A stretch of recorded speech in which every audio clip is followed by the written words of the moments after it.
this House. I shall have further such meetings later today. Philip Dunn. Mr. Speaker, I'd like to associate myself with the thanks from the Prime Minister to all those helping in the aftermath of Storm Dennis. It's brought record high water levels. Record high water levels in the rivers Severn and Trent, and over 100 properties in my constituency have been flooded, bringing misery to those affected. The Severn in Bridgnorth, as we speak, has just breached its banks. Will the Prime Minister use his influence in the budget and later this year in the Comprehensive Spending Review to increase infrastructure spending on flood defences for communities at risk, and as part of his determination in this year of COP26 to show global leadership taking action on climate change, adaptation and mitigation? Indeed I can, Mr. Speaker, and I thank my right honourable friend. I can say that we have been ensuring that the Ministry of Housing, Communities and Local Government is able to extend the Bellwin scheme where appropriate, and I can also tell my right honourable friend that, of course, we are investing massively in flood defences. £2.6 billion has already gone in, and as he knows, we are pledged to commit another £4 billion to defend this country against flooding. Jeremy Corbyn. Thank you, Mr. Speaker. My thoughts are with those suffering across the world from the coronavirus, and I want to send a message of praise to medical and emergency staff all over the world for what they're doing to try and stop the spread of this disease. And I hope that public health services in Britain will get the resources they need. And there is an urgent question on this after Prime Minister's question time today. Thousands of people across the country are also still struggling with the devastating impact of the floods. I want to pay tribute to the work of the Environment Agency, the Scottish and Welsh governments, council staff, fire service who are helping local residents, and the huge numbers of community volunteers who have pitched in to help their neighbours. Does the Prime Minister agree with the Conservative leader of Derbyshire County Council that he's turned his back on the people affected by the floods? Mr. Speaker, since the flooding began, this government has been working flat out night and day to ensure that the people in this country get the support that they need, activating the Bellwin scheme, making sure that business gets the recovery relief that they need, the business rate relief, and, as I told the House just now, putting £2.6 billion now into flood defences and £4 billion more to come. Jeremy Corbyn. Mr. Speaker, you can't give local authorities the clear message you support them and then turn your back on them. Not my words. Conservative council leader said that. When I visited Pontypridd last week, I saw at first hand the damage and destruction that these floods have caused to people's lives, homes and businesses. But the Prime Minister was silent, sulking in his Grace and Favour mansion at Chevening. After 2 weeks of flooding, Mr. Speaker, there are now even memes being produced not asking where's Wally, saying where's Boris. When is the government going to stop hiding and show people that he actually cares, or is he too busy going about some other business? Maybe if he's too busy, he could send his chief advisor, Dominic Cummings. I'm sure he'd be very well received in all the flooded areas. Mr. Speaker, I'm very proud of the response the government has mounted over the last few days, and we convened the National Flood Response Centre on the 14th, and since that event, since the flooding began, there has been a constant stream of ministerial activity led by my right honourable friends, the Secretary of State for the Environment, the Secretary of State for Communities and Local Government, and never forget that in spite of the flooding, and no one should underestimate the anguish that flooding causes, and of course it's an absolute shock to the households that are affected, but it is thanks to the measures that this government has put in that 200,000 households have been protected from flooding, and we don't hear that from the honourable member. During the election campaign, I wrote to the Prime Minister demanding that Cobra be called to deal with the floods at that time. He very reluctantly agreed with that and eventually did call a meeting of Cobra. The situation now is even worse across the country than it was then. No Cobra has been called, or is he just pretending to care when he doesn't really care at all because there's no votes on the line at this moment? Mr. Speaker, as he knows perfectly well, there have been a stream of ministerial meetings since the flooding began. The National Flood Response Centre was convened on February the 14th, and I have been directing things, as he perfectly knows. Cobra is a reference to Cabinet Office Briefing Room A. It is not the only room in which meetings can take place, Mr. Speaker. Mr. Speaker, the issue is very serious for people around the country whose homes are being flooded. They need help and support. They don't need trite answers like that from their Prime Minister. Time and again, communities and lives are being put at risk, and the government simply refuses to acknowledge the scale of the problem. Does he agree with his honourable friend, the member for Shipley, who said the government has done precious little to stop the floods happening again? Mr. Speaker, let me repeat for the benefit of the right honourable gentleman that this government has a fantastic record of investing in flood defences and will continue to do so. And the reason we can do so, the reason we've been able to commit £2.6 billion to flood defences and we're able to pledge another £4 billion, Mr. Speaker, is because this government is running a strong and successful and robust economy which he would ruin. Jeremy Corbyn! If that is the case, Mr. Speaker, why then is the government investing less than half of the amount of money the Environment Agency of England says is necessary to improve flood defences across the country? They say £5.6 billion is needed. So far as I'm aware, the government is investing less than half of that. Many areas in the households that I've visited, and you know what, I've learnt a lot from visiting victims of floods. The Prime Minister should try it one day. They told me they can't actually afford the insurance on their homes as the costs have skyrocketed. Recent studies have shown that 20,000 homes are not protected by the government's insurance scheme, are also not protected by flood defences. That's 20,000 homes with no insurance and in danger of being flooded imminently.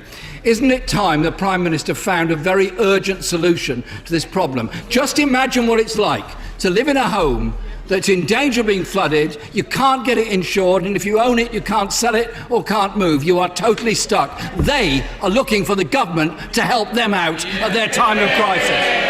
Well, Mr. Speaker, he is perfectly right in the sense that there are particular problems to do with the insurance that I think anybody who's visited a flood-affected household will know. Flood-Ray, on the other hand, has provided cover for over 164,000 households since 2018 and 2019. We are now looking, since last December's events, we are now looking at what we can do to protect households that do not have a proper insurance. But he also knows that there are measures in place to ensure that householders that get £500 and £5,000 to compensate themselves from the worst damage that flooding can do. And that is cash that we can put in thanks to the investments that we have made in flood defences, which, believe me, would be beyond the capacities of any government led by Corbyn, the government led by the right honourable member. Jeremy Corbyn! The Welsh Government have done their best to step up to the crisis despite the underfunding from Westminster.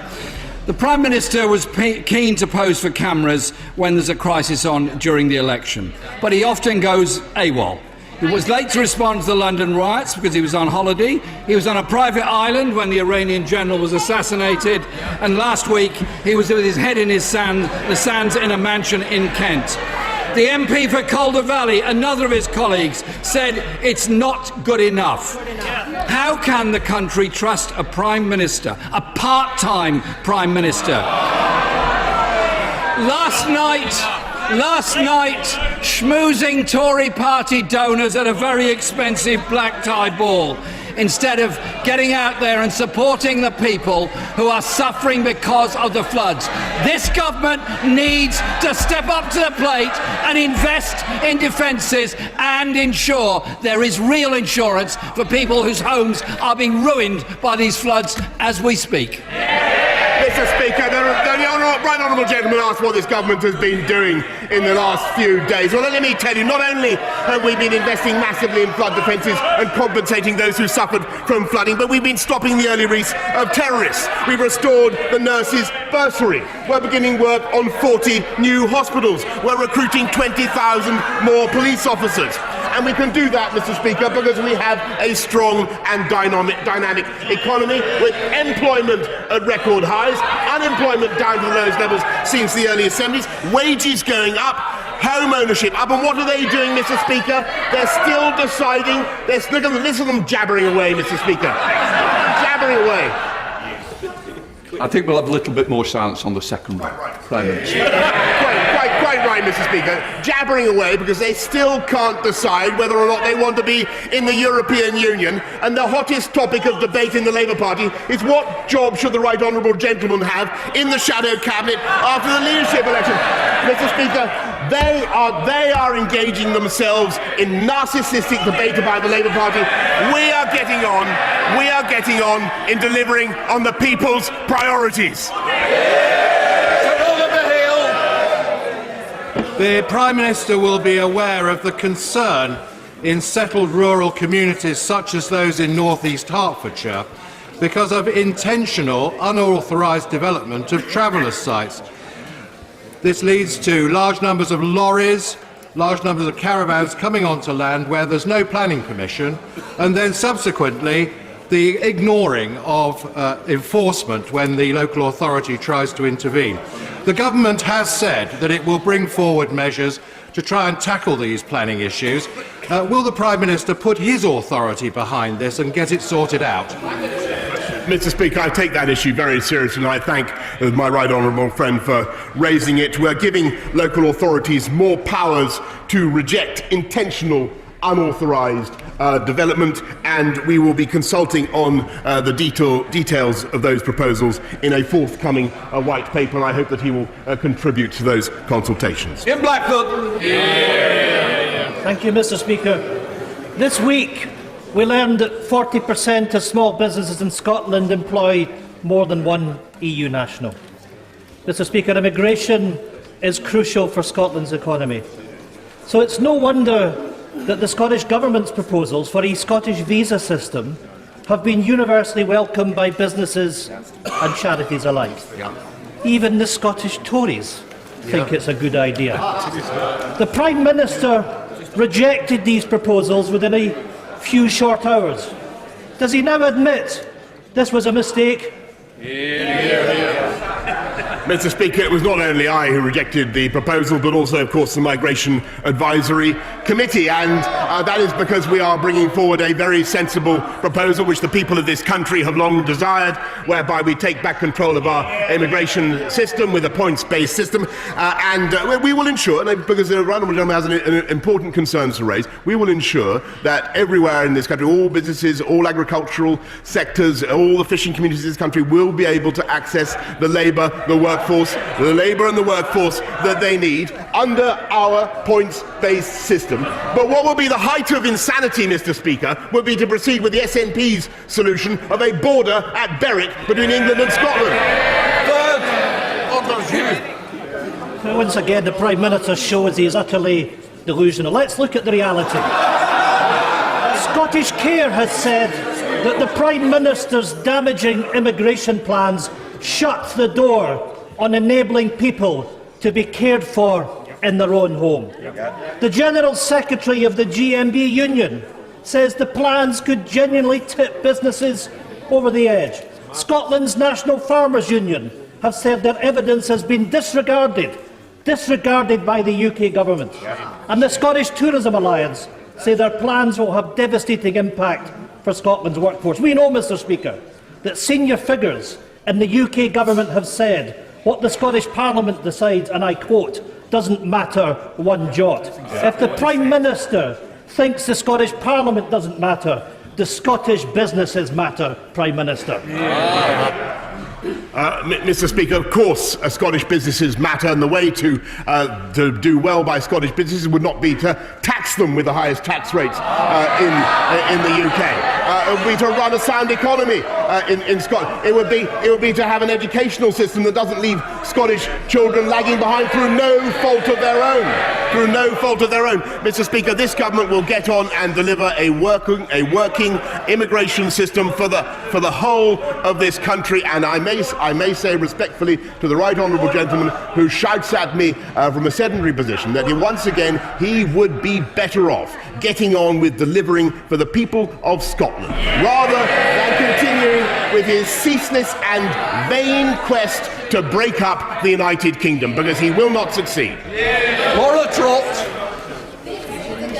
Is delivering for the people. So I'm sure the Prime Minister shares my concerns about the delay in the delivery of the Maidstone East line, which runs through my constituency and others. Will the Prime Minister intervene to ensure there are no further delays in this vital railway line? Mr. Speaker, I thank my honourable friend for rightly raising the issue of rail connections with Maidstone East and the City, and I can tell her that in addition to the 48 billion that we are putting into the railways, my right honourable friend, the Secretary of Transport, has just indicated to me that those connections are his highest priority. Doherty Hughes. Thank you, Mr. Speaker. Graham was born with cerebral palsy, unable to talk, walk or feed himself. He brought joy and love to all who knew him. And last week, one of the Prime Minister's advisers resigned when a basic check of their internet history revealed that they had promoted eugenicist policies, the sort that would have ended my brother Graham Doherty's life before it began. So can I ask the Prime Minister of the United Kingdom to advise the House and every disabled person in this island why Andrew Zabiskie remained at the heart of his government and was not removed from their position immediately when their abhorrent views became apparent? Mr. Speaker, let's be absolutely clear that I certainly don't share those views, nor are the views of anybody in this government, and that individual no longer works for the government. Second Batty. Does the Prime Minister agree that through the establishment of the Office for Environmental Protection, which will hold this government and future governments to their environmental commitments, it is the Conservatives who are driving the environmental agenda? And will he join me in commending the Conservative-led Solihull Borough Council for their commitment to be carbon neutral by 2030? Mr. Speaker, it of course brings me a great joy to congratulate Solihull Borough Council on their path-breaking leadership. Of course, they are following in the footsteps of the national government and Right Honourable Lady for Maidenhead, who led the way in setting a carbon zero target by 2050. This Conservative government is going to leave our country, our environment, in a better state for the next generation. I have a pregnant constituent with her due date in the next couple of weeks. She is currently on universal credit, and after deductions, including an advance, she is left with a grand sum of £111 a month to feed herself, to heat her home and to prepare for her child.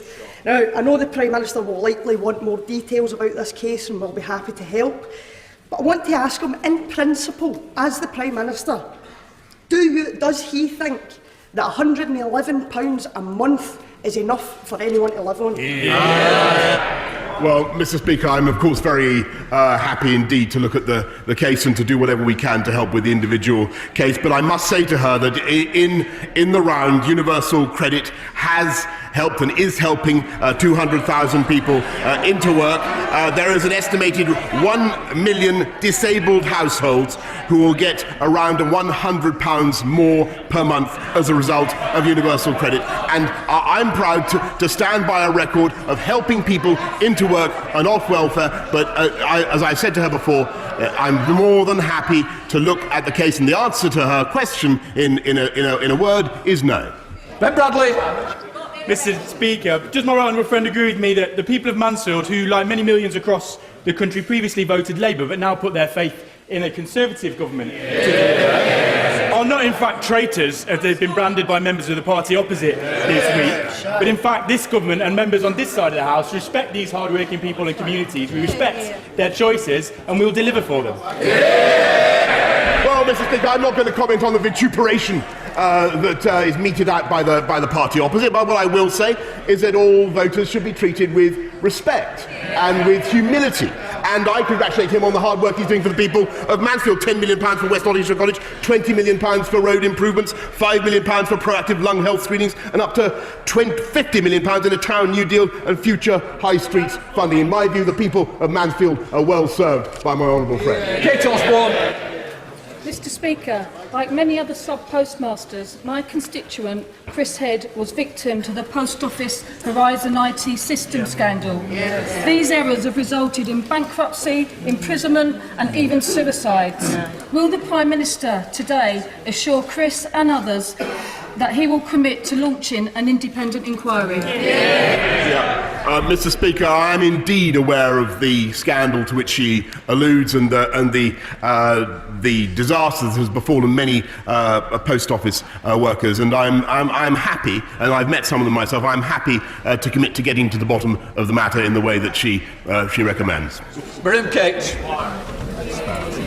If you live in one of the rural villages in my constituency, it can take a whole day to travel to and from a hospital appointment because bus services are so few and far between.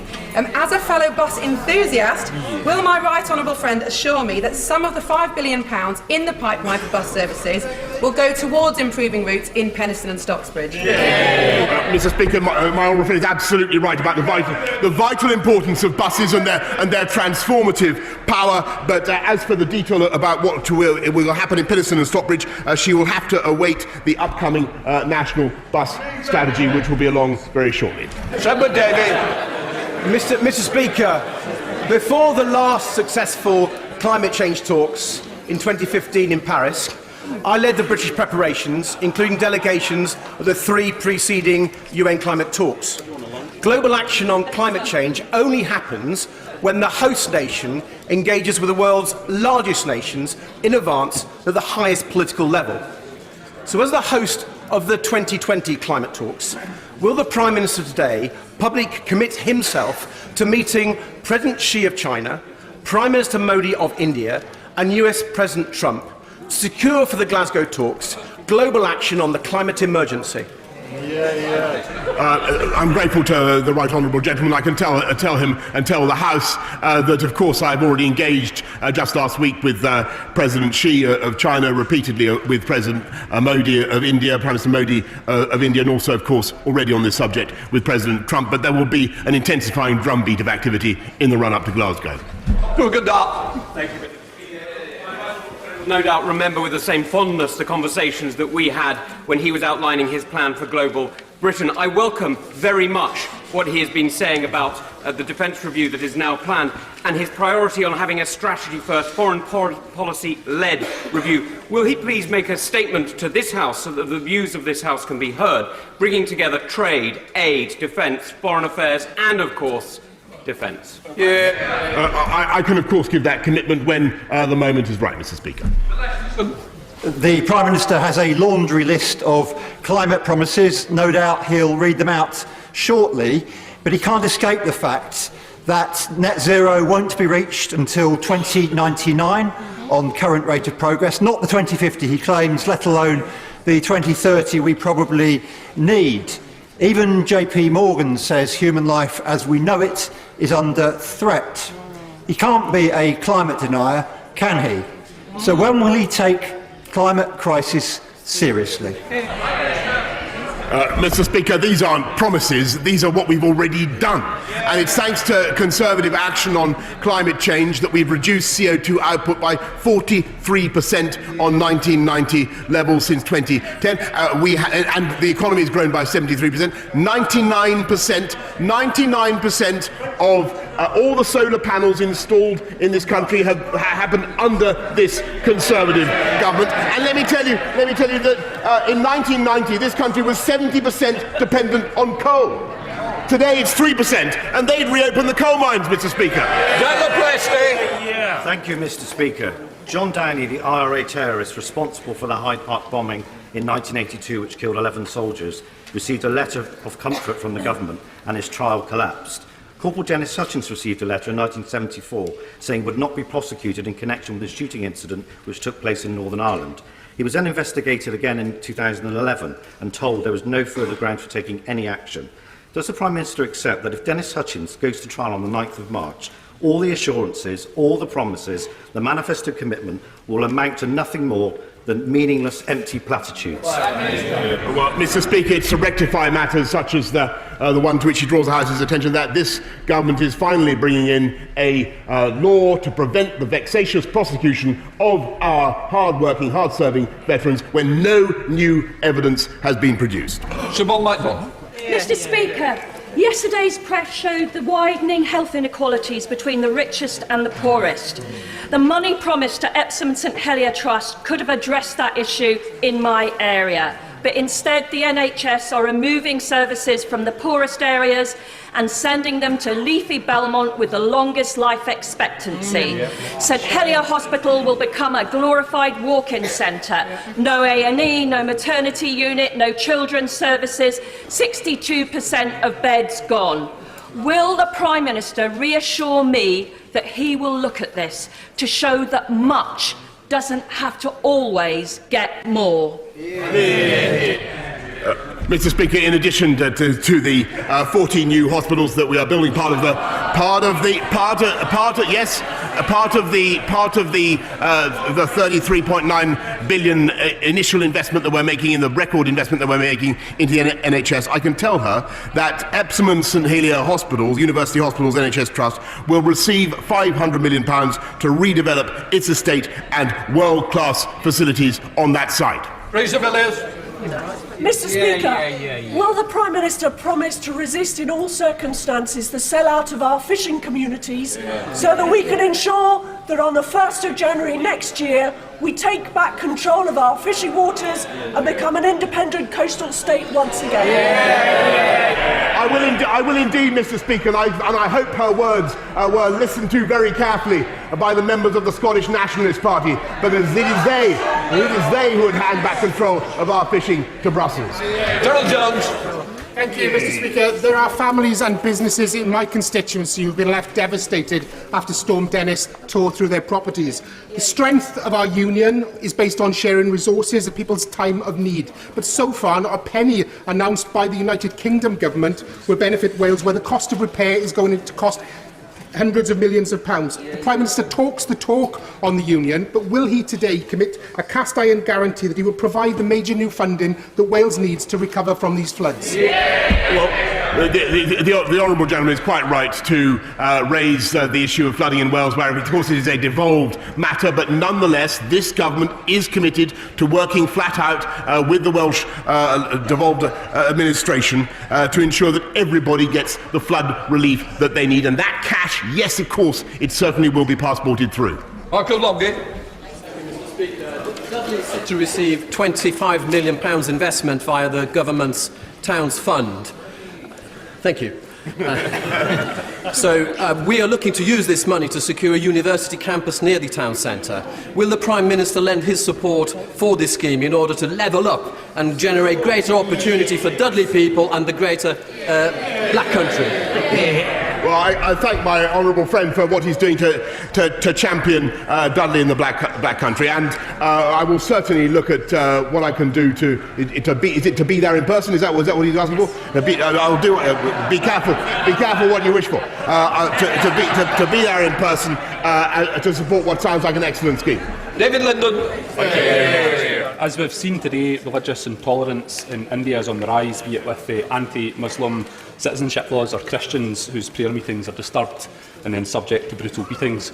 So will the Prime Minister agree to meet with me and a representative from Christian Solidarity Worldwide to look more closely at this issue and ensure that India upholds the freedom of religion and belief? Mr. Speaker, the honourable gentleman raises an absolutely crucial issue which I'm particularly concerned to defend and advance myself, and that's why I was very pleased to appoint my honourable friend, the member for Gillingham and Rainham, to be our special envoy for freedom and religious belief, and to protect those of a Christian faith in India and indeed around the world. I'm more than happy to meet the honourable gentleman. Daniel Kaczynski. Thank you, Mr. Speaker. The Prime Minister will know of the appalling misery that the residents of Shrewsbury are facing with the deluge of floods that have affected our town. I'm very pleased that the Minister for Flooding, our honourable friend, the member for Taunton Deane, is visiting Shrewsbury tomorrow. She's doing an excellent job. But will the Prime Minister ensure that the proposals put forward to government for a more holistic approach to managing the River Severn are looked upon seriously, because Shrewsbury cannot continue to suffer this level of economic damage with repeated floods? Mr. Speaker, my honourable friend is absolutely right to raise the concerns of the people of Shrewsbury in the way that he does, and everybody can see how serious the problem is now with the Severn. I will ensure that the Department of the Environment working with the Environment Agency, takes the necessary steps. Mr. Speaker, Sir Michael Marmot's damning findings outline the devastating impact that a decade of this government's cuts has had on a constituency like mine in Gateshead. Since 2010, Gateshead Council's spending power has been cut in real terms by around 50%, or £160 million per year. Our local safety net has been removed. What does the Prime Minister intend to do as a matter of urgency to reduce the stark and worsening health and life expectancy inequality between North and South, rich and poor, so that people in the poorest areas of my constituency can expect to live as healthily and as long as those in the most affluent areas of his constituency? Well, Mr. Speaker, actually I have the highest respect for Professor Marmot and did a lot of work with him in London, and where we did a huge amount to reduce health inequalities and inequalities in life expectancy. But there is more to be done, and I do not deny it. And that is why this government is absolutely committed to uniting and levelling up across our country, with the biggest ever investments in the NHS, with massive investments in education and, of course, in early years provision. And I make absolutely no apology for the campaign for levelling up that we are about to undertake. And I just repeat my point to the House. There is only one way that we can fund this, only one way we can achieve this, and that is to have a strong and dynamic economy. And I would rather have a country and a society where we believed in hope and opportunity and the importance of work rather than welfare and benefits. And that is our approach.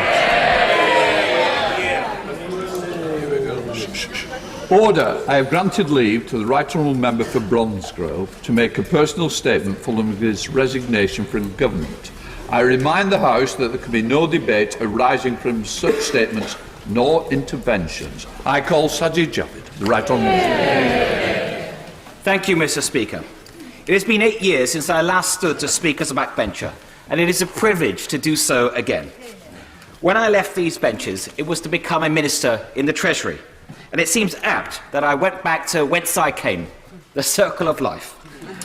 I'm very proud to represent the good people of Bromsgrove, and I will, of course, continue to do so.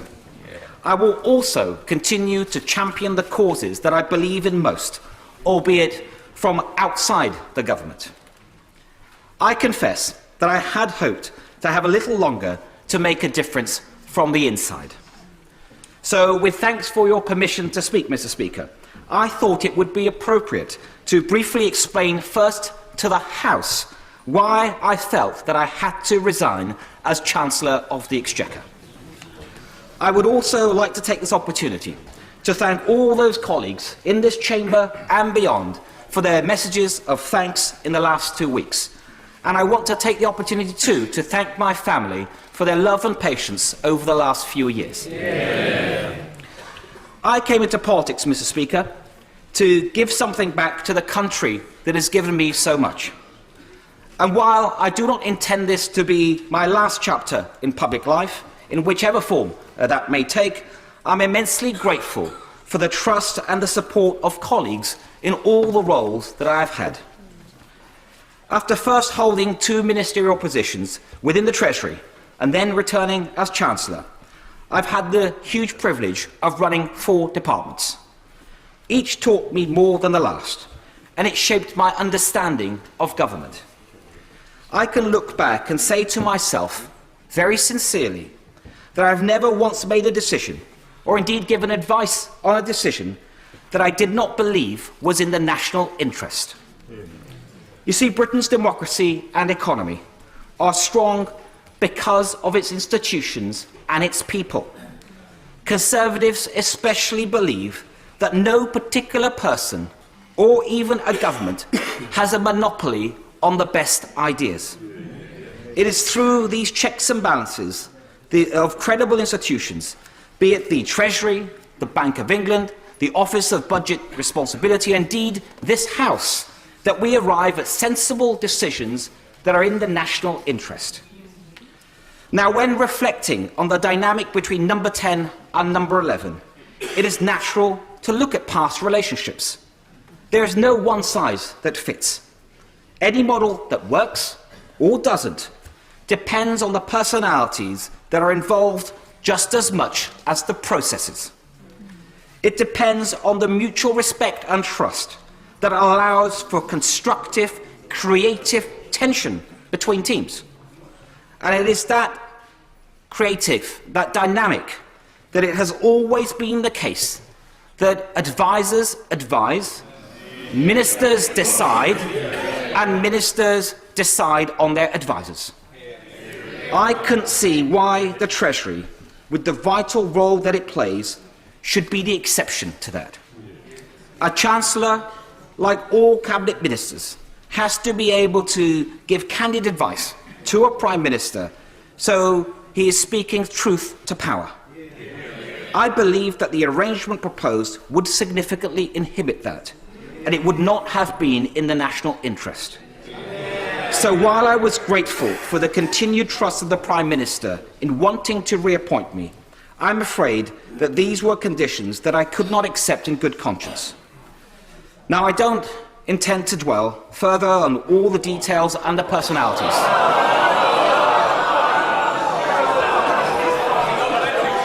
The comings and goings, if you will.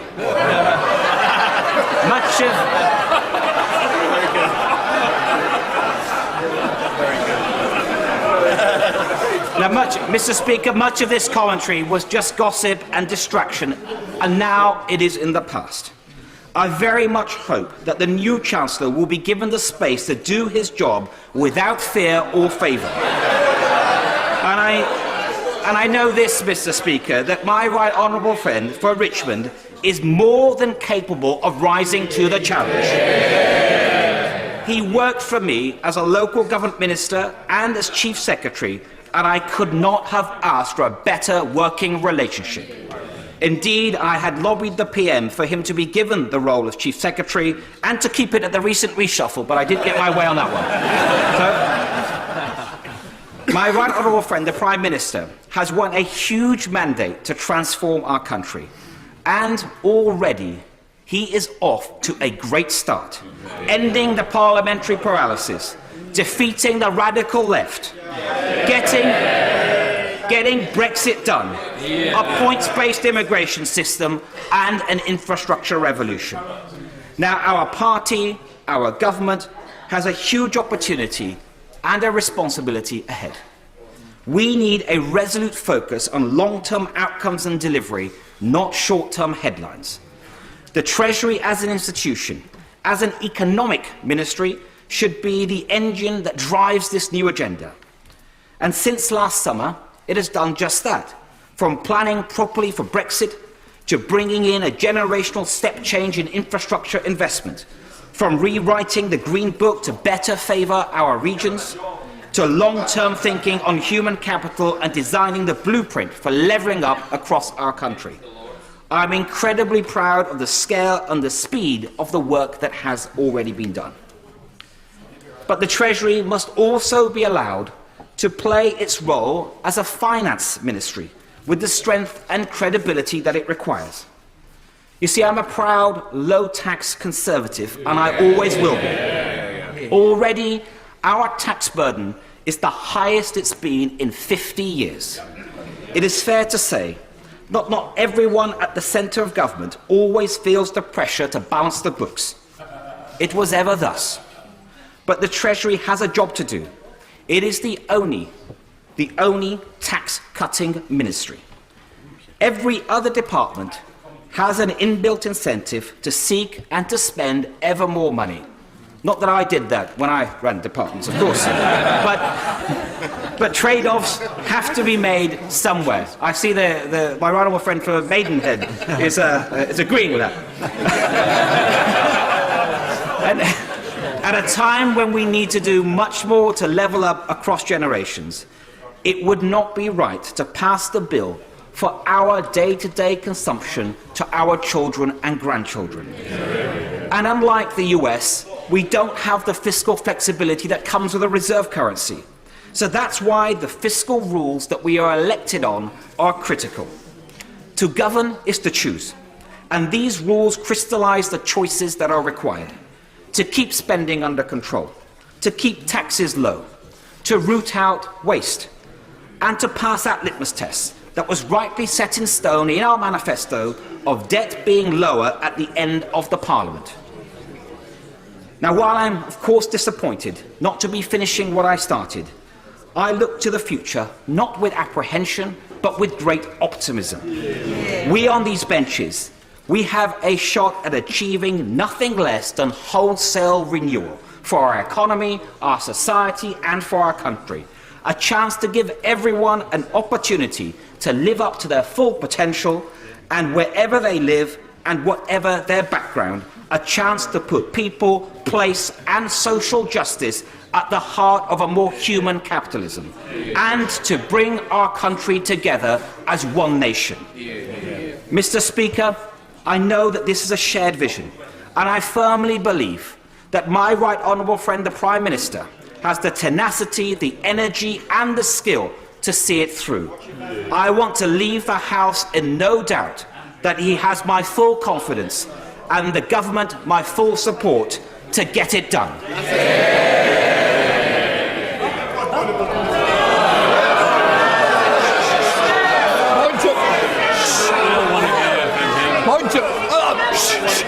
Just sit down. Point of order, Prime Minister. Mr. Speaker, would it be in order for me to thank my right honourable friend for the grace with which he has just spoken, for his immense service to this country in several departments, and to remind my right honourable friend that he has friends and admirers on all sides of this House of Commons.